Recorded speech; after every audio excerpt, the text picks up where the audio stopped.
So when we stop the chatter in the silence, we can suddenly become aware of a much deeper level of the real. And that's when meditation becomes interesting, because we can become absorbed into that deeper level of being that we never know as long as we're thinking. Thinking prevents the revelation of being. Thinking is about becoming. And the world is in constant change. Nothing is the same. The Buddhists call this impermanence, right? There is nothing you can depend on. Everything is different at every moment. Heraclitus said you can't step in the same river twice. So the ego mind is constantly struggling to keep up with the changes, and it's only interested in dealing with that externally changing phenomenal plane. It's not interested in the changeless eternal presence that is present regardless of the situation outside. It was present for you before you were born and will remain present after the body dies. It's that presence that you want, because that presence of the real self has no fear. And it is extremely intelligent. It has no censor. It has nothing to stop it. And it is the intelligence of the designer of the cosmos, the intelligence that is unlimited and infinite and cosmic in scope, that your intelligence is part of. So the more that we are connected to the real self that we meet in silence and can be absorbed into and realize we are, that self is universal. That self is not partial to any particular bodily organism. It's the self that recognizes that the entire world is an appearance within its own consciousness. Therefore, the world is your dream. You're not born and victimized and traumatized in a world that is separate from you. No. That's the frame of reference of the ego and why it's defensive and why it's fearful, etc. No, it's a dream. And if you can become lucid in the dream of life, you can re-dream it. Okay? It's very important that you realize your power, which requires you to take responsibility for your dream.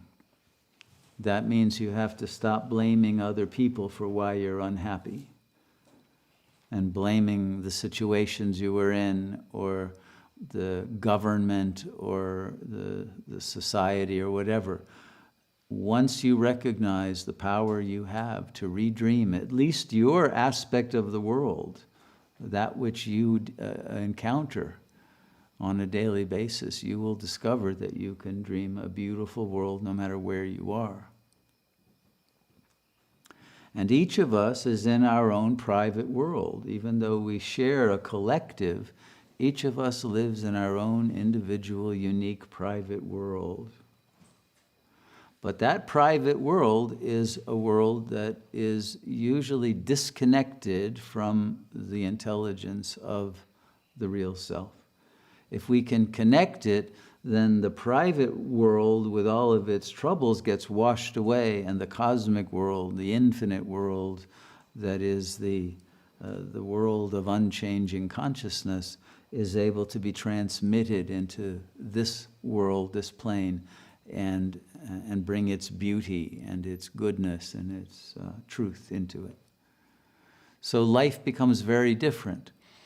When you are vibrating at the level of the real self, you discover another thing, which is that reality is vibrational in nature. And we can modulate our vibrational frequency like a radio. We can tune to the persona or the ego and the superego and get all kinds of nasty thoughts, or we can raise the vibration to the real and get some incredible downloads of genius level information and beauty. And the great composers, the great artists, the great scientists are the people who have learned how to tune in to the real self and then bring new information into the world that was never imaginable from an ego level.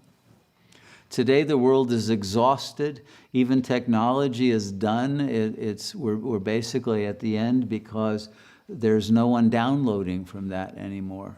So the world of art is pretty exhausted. You don't see too many genius artists anymore in the world. You don't see genius playwrights, and most movies are not made for the genius level. They're made for the child ego, and there's very little uplifting artistic activity or scientific activity. All they focus on now is making weapons and control, surveillance apparatus, etc. It's the world is not oriented toward bringing beauty and truth in. It's oriented towards something else. But if we can change our frequency, we can actually have an effect on the world as a whole. We have a very great power that no one is using. If we can create a network of that frequency of goodness and beauty again, and make a grid of that level of coherent information and transmit it powerfully, it will overcome the negative, incoherent noise. The signal of truth will overcome the noise of the false.